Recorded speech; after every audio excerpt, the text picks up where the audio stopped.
브레인 튜닝, 자정 경제 브리핑.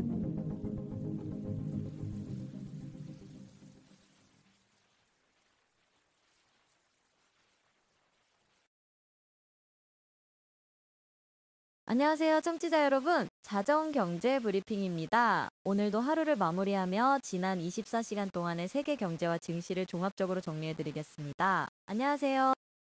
네, 안녕하세요. 오늘은 국내 증시가 9거래일 만에 4천선을 되찾으며 강한 반등세를 보였습니다. 외국인과 기관의 동반 매수세가 시장을 끌어올린 하루였습니다. 오늘 코스피가 4천선을 회복했군요. 구체적으로 어떤 모습이었나요? 코스피는 전 거래일 대비 41.37포인트, 1.04% 상승한 4,036.3명으로 마감했습니다. 지난달 20일 이후 9거래일 만에 종가 기준 4천선을 되찾았습니다. 장중에도 4,037포인트까지 올라가며 강한 상승세를 보였습니다. 이번 상승을 이끈 주요 요인은 무엇인가요? 가장 큰 요인은 외국인과 기관 투자자의 동반 매수세입니다. 외국인이 약 1,590억 원, 기관이 7,566억 원을 순매수하면서 지수를 강하게 끌어올렸습니다. 특히 지난달 국내 주식을 14조 2천억 원이나 순매도했던 외국인이 이틀 연속 순매수로 돌아선 점이 주목됩니다. 개별 종목들은 어땠나요? 삼성전자와 SK하이닉스 같은 대형주들 말입니다. 반도체 대형주는 엇갈린 흐름을 보였습니다. 삼성전자는 전일 대비 1.06% 상승한 10만 4,500원에 마감했습니다. 반면 SK하이닉스는 1.08% 하락한 55만 2천원을 기록했습니다. SK하이닉스가 소폭 하락했지만 2차 전지와 조선, 자동차 업종이 강세를 보이며 지수 상승을 뒷받침했습니다. 특히 강세를 보인 업종이나 종목이 있었나요? 두산의 너빌리티가 4.53% 상승했고 한화 에어로스페이스는 5.10%, 한화오션은 1.98% 올랐습니다. 방산과 조선 업종이 특히 강했고 2차 전지 관련주들도 좋은 흐름을 보였습니다. 네이버도 1.44% 상승하며 기술주 전반의 분위기가 개선되는 모습이었습니다. 환율 동향은 어땠습니까? 원달러 환율은 1468.73원에 거래를 마쳤습니다. 전일 종가 1471.62, 원 대비 약 3원가량 하락했습니다. 원화가 소폭 강세를 보인 것인데요. 이는 외국인의 국내 증시 매수세와 맞물려 긍정적인 신호로 해석됩니다. 그렇다면 미국 증시는 어땠나요? 미국 증시도 화요일 반등에 성공했습니다. 전날 암호화폐 급락으로 인한 하락에서 회복하는 모습이었습니다. 다우존스 산업 평균 지수는 185.13포인트, 0.39% 상승한 47,474.46에 마감했습니다. 나스닥과 S&P 500은요. S&P 500 지수는 0.25% 상승한 6,829.37을 기록했습니다. 나스닥 종합지수는 0.59% 오른 23,413.67로 마감했습니다. 기술주와 성장주가 상승을 주도했는데요. 특히 인공지능 관련주들이 강세를 보였습니다. 미국 증시 상승을 이끈 요인은 무엇이었나요? 가장 큰 요인은 비트코인의 반등입니다. 전날 8만 5천 달러 근처까지 급락했던 비트코인이 화요일 약 7% 상승하며 9만 2천 달러 수준을 회복했습니다. 이에 따라 코인베이스, 마이크로스트래티지 같은 암호화폐 관련주들이 2%에서 4% 반등하며 시장 심리를 끌어올렸습니다. 연준의 금리 정책 전망도 영향을 미쳤을 것 같은데요. 맞습니다. 오는 12월 9일부터 10일까지 열리는 연방공개시장위원회 FOMC 회의에서 금리 인하 기대감이 다시 살아나고 있습니다. 시카고 상품거래소의 패드워치에 따르면 12월 금리 인하 확률이 71%까지 올라섰습니다. 얼마 전까지만 해도 금리 동결 가능성이 더 높다는 전망이 우세했는데 분위기가 바뀐 건가요? 그렇습니다. 존 윌리엄스 뉴욕 연방준비은행 총재가 가까운 시기에 기준금리를 추가 조정할 여지가 있다고 언급하면서 금리 인하 기대감이 급증했습니다. 메리 데일리 샌프란시스코 연은 총재도 고용시장 약화를 우려하며 12월 인하를 지지하는 입장을 밝혔습니다. 하지만 연준 내부에서 의견이 갈린다는 보도도 있지 않습니까? 정확히 짚으셨습니다. 연준 내부의 의견 분열이 매우 심각한 상황입니다. 수전 콜린스 보스턴 연은 총재는 추가 금리 인하를 서두를 필요가 없다며 신중한 입장을 보였습니다. 인플레이션이 여전히 목표치인 2%를 웃도는 상황에서 성급한 금리 인하는 위험하다는 주장입니다. 결국 12월 회의 결과를 지켜봐야겠네요. 개별 종목 중에서 특별한 움직임을 보인 곳이 있나요? 미국에서는 보잉이 눈에 띕니다. 8% 이상 급등했는데요. 회사가 2026년에 현금 흐름이 다시 플러스로 돌아설 것이라고 전망하면서 투자자들의 신뢰를 얻었습니다. 또한 미 해군으로부터 1억 440만 달러 규모의 계약을 수주한 것도 호재로 작용했습니다. 애플은 어땠나요? 애플은 대형 기술주 중에서 가장 강한 상승세를 보였습니다. 다만 테슬라는 마이클 버리가 테슬라의 시가총액은 터무니없이 고평가되어 있다 고 비판하면서 하락 압력을 받았습니다. 버리는 특히 기술 기업들이 주식 기반 보상을 실적에서 제외하는 관행을 비판했습니다.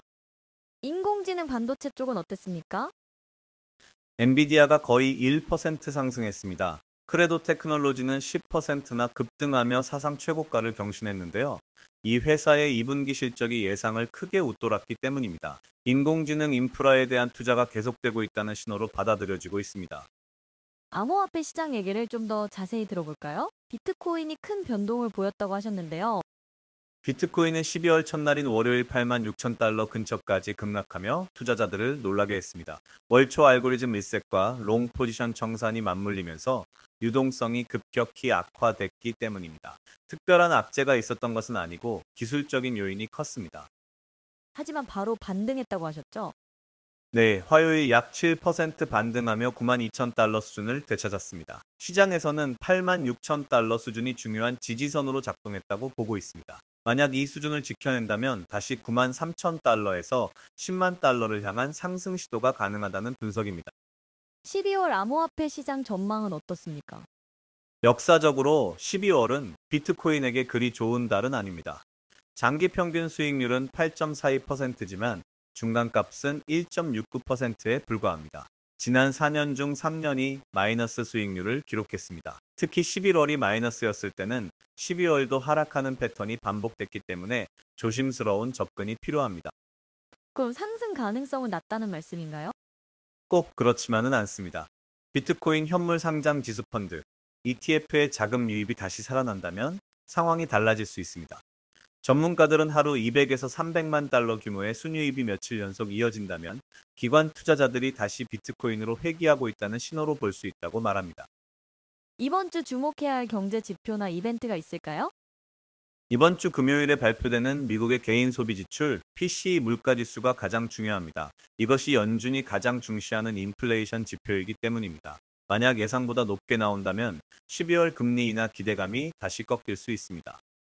국내적으로는 어떤 이슈를 봐야 할까요? 외국인 수급이 가장 중요합니다. 오늘처럼 이틀 연속 순매수세가 이어질 수 있을지 지켜봐야 합니다. 또한 반도체 업종의 방향성도 중요한데요. 삼성전자와 SK하이닉스가 동반 상승하는 모습을 보여줘야 코스피가 4천선 위에서 안정적으로 자리 잡을 수 있을 것입니다. 2차 전지나 조선 같은 업종은 어떻게 보시나요? 이 업종들이 최근 강한 모습을 보이고 있습니다. 특히 방산과 조선은 글로벌 수주 잔고가 탄탄한 상황이고 2차 전지는 전기차 시장의 성장 둔화 우려에도 불구하고 에너지 저장 장치, ESS 수요가 받쳐주고 있습니다. 당분간 이들 업종이 시장의 한 축을 담당할 것으로 보입니다. 환율 전망은 어떻습니까? 원화가 조금 강세를 보였는데요. 단기적으로는 1,450원에서 1,480원 사이에서 등락할 것으로 예상됩니다. 외국인의 국내 증시 매수세가 이어지면 원화 강세 압력이 있겠지만 미국 연준의 금리 정책 불확실성이 여전해서 큰 폭의 움직임은 제한적일 것 같습니다. 투자자들이 특별히 주의해야 할 점이 있다면요. 몇 가지 말씀드리겠습니다. 첫째, 연준의 12월 금리 결정을 앞두고 변동성이 확대될 수 있습니다. 경제 지표 발표 때마다 시장이 크게 흔들릴 수 있으니 단기 매매보다는 중장기 관점의 접근이 필요합니다. 둘째, 반도체 업종의 경우 인공지능 거품론과 실제 수요 사이에서 평가가 엇갈리고 있습니다. 종목별 펀더멘털을 꼼꼼히 따져봐야 합니다. 더 말씀해 주실 부분이 있을까요? 셋째, 암호화폐는 여전히 높은 변동성을 보이고 있습니다. 특히 12월은 역사적으로 좋지 않은 달이었기 때문에 무리한 레버리지 투자는 피하시는 게 좋겠습니다. 마지막으로 국내 증시가 4천선을 회복했지만 외국인 수급이 지속될지는 좀 더 지켜봐야 합니다. 섣부른 낙관은 금물입니다. 전체적으로 보면 오늘은 긍정적인 하루였던 것 같습니다. 그렇습니다. 국내외 증시가 모두 반등에 성공했고 특히 외국인의 매수세 전환이 고무적입니다. 다만 12월 FOMC 회의와 주요 경제 지표 발표를 앞두고 있어서 이번 주 후반부터는 다시 신중한 접근이 필요할 것 같습니다. 내일은 어떤 흐름이 예상되나요? 내일은 오늘의 상승 흐름을 이어갈 수 있을지가 관건입니다. 미국 증시 선물이 보합권에서 거래되고 있어서 큰 변동은 없을 것 같고, 국내적으로는 외국인과 기관의 수급 방향을 주시해야겠습니다. 개인 투자자들은 단기 차익 실현 매물을 내놓을 수 있어서 장 초반 매물 소화 과정이 있을 수 있습니다. 장기 투자자들에게 한 말씀 부탁드립니다. 시장의 단기 변동성에 흔들리지 말고 본인의 투자 원칙을 지키는 것이 중요합니다. 특히 올해 말 결산을 앞두고 포트폴리오 점검이 필요한 시기입니다. 손실이 큰 종목은 손절 여부를 결정하고 우량주 중심으로 내년을 준비하는 전략도 고려해 볼 만합니다. 무엇보다 분산 투자 원칙을 지키시기 바랍니다. 네, 오늘도 좋은 분석 감사드립니다. 청취자 여러분, 내일도 자정 경제 브리핑에서 만나 뵙겠습니다. 좋은 밤 되세요. 네, 좋은 밤 되세요. 오늘도 브레인 튜닝과 함께 해주셔서 감사합니다. 자정 경제 브리핑, 내일도 검증된 데이터로 다시 돌아오겠습니다.